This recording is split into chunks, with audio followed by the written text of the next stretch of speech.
प्यारे बच्चों नमस्कार। आज की ऑनलाइन क्लास में आपका स्वागत है। प्यारे बच्चों, आज हम कक्षा 6 विषय विज्ञान उड़ान चरण 2 के अंदर अध्याय 7 पौधों को जानिए करने वाले हैं। तो जो बच्चे चैनल को देख रहे हैं, जिन बच्चों ने अभी तक चैनल को सब्सक्राइब नहीं किया, सब्सक्राइब कर लें, लाइक कर दें और शेयर कर दें। तो शुरू करते हैं आज की क्लास। कार्यपत्रक 1। सब बच्चे विद्यालय के प्रांगण का भ्रमण करें व सभी पौधों को ध्यानपूर्वक देखें। आपने देखा कि कुछ पौधों का तना मजबूत लकड़ी का होता है और कुछ का कमजोर व पतला। कुछ पौधे झाड़ीदार होते हैं और कुछ लताएं होती हैं। अपने द्वारा देखे हुए पौधों को निम्न रूप से सारणीबद्ध करें। तो जो वृक्ष अगर आपने देखा हो तो आप उसका यहाँ पर नाम लिख सकते हैं, जैसे नीम है, पीपल है। और झाड़ी अगर आपने देखी हो तो आप उसका नाम लिख सकते हो, जैसे नींबू है, गुलाब है। ये क्या है? झाड़ी है। लता आपने देखी हो तो हम उनके नाम लिख सकते हैं, जैसे तोरी, घिया। ये क्या है? लता है। ठीक है। क्या कभी आपने कभी सोचा कि पौधे भी गति करते हैं, पौधे अपने आकार में बढ़ते हैं? दिए गए चित्र में दर्शाए कि पौधे का कौन सा भाग सूर्य के प्रकाश की ओर बढ़ता है और कौन सा भाग गुरुत्वाकर्षण की तरफ। तो प्यारे बच्चों, ये जो तना है ये क्या है? सूर्य के प्रकाश की तरफ बढ़ता है। और जो जड़ है वो क्या है? वो गुरुत्वाकर्षण की तरफ बढ़ती है। तना ऊपर की तरफ बढ़ता है और ये नीचे की तरफ बढ़ती है जड़। तो जड़ तो गुरुत्वाकर्षण की तरफ और तना सूर्य के प्रकाश की ओर। ठीक है। क्या बीज के अंदर भी गति होती है? कैसे? क्या बीज के अंदर भी गति होती है? कैसे? तो प्यारे बच्चों, आपने देखा होगा जब एक बीज होता है, बीज को जब गीली मिट्टी में लगाते हैं तो ऐसे उगता है, एक उससे मूलांकुर निकलता है और यहाँ उससे एक ऊपर सफेद संरचना बाहर निकलती है, उसे क्या कहते हैं? प्रांकुर। तो मूलांकर में गुरुत्वाकर्षण की तरफ गति होती है और प्रांकुर में सूर्य के प्रकाश की ओर गति होती है। आगे कार्यपत्रक 2। प्रांगण का भ्रमण करते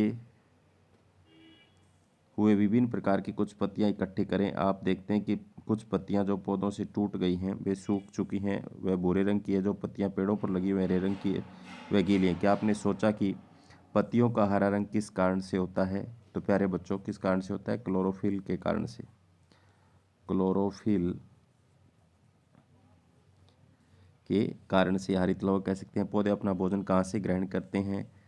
तो पौधे अपना भोजन प्रकाश संश्लेषण क्रिया द्वारा खुद बनाते हैं। प्रकाश संश्लेषण क्रिया से खुद बनाते हैं या संश्लेषित करते हैं। ठीक है। पौधे का भोजन क्या है? तो पौधे अपना भोजन प्रकाश संश्लेषण क्रिया द्वारा खुद बनाते हैं। दिए गए ग्रिड में भोजन के घटकों और उत्पादों को ढूंढें। तो यहाँ आप सूर्य का प्रकाश, ऑक्सीजन, कार्बन डाइऑक्साइड, ग्लूकोज, खनिज लवण, इसमें से आप ढूंढ सकते हो नाम।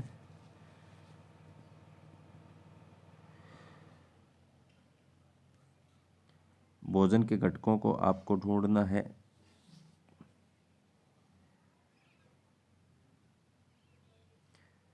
तो यहाँ जैसे कोई भी दो शब्द लेके उसका कोई भोजन का हम घटक बना सकते हैं।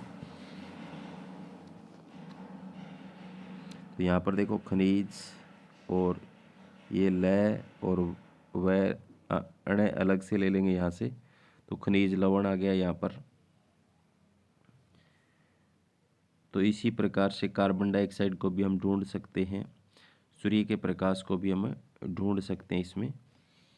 तो ये आप खुद कर लेना। सूर्य का प्रकाश, ऑक्सीजन, कार्बन डाइऑक्साइड, ग्लूकोज और खनिज। पौधों के विभिन्न घटकों के स्रोतों का मिलान करना है हमें। तो मिलान करने के लिए हम क्या करेंगे? देखो, एक मिनट। खनिज लवण किस में होते हैं प्यारे बच्चों? मिट्टी में होते हैं। ऑक्सीजन किस में होती है? ऑक्सीजन हवा में होती है। और कार्बन डाइऑक्साइड ऊर्जा क्या है? यहाँ पर सूर्य का प्रकाश हो गया। और यहाँ कार्बन डाइऑक्साइड हवा में होती है, ऑक्सीजन पानी में घुली होती है। ठीक है, पानी में घुली होती है। आप जो पत्तियां प्रांगण से लेकर आए थे उसे छूकर महसूस करने पर सूखी पत्ती का तापमान अधिक महसूस होगा। क्या आपने सोचा ऐसा क्यों? क्योंकि गीली जो हरी पत्ती उसमें जल की मात्रा होती है और सूखी पत्ती में जल की मात्रा नहीं होती।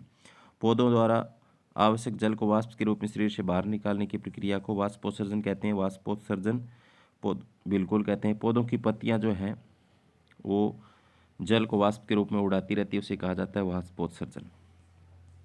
तो प्यारे बच्चों, ये था अध्याय 7 पौधों को जानिए। उम्मीद करता हूँ कि आपको समझ में आया होगा। धन्यवाद।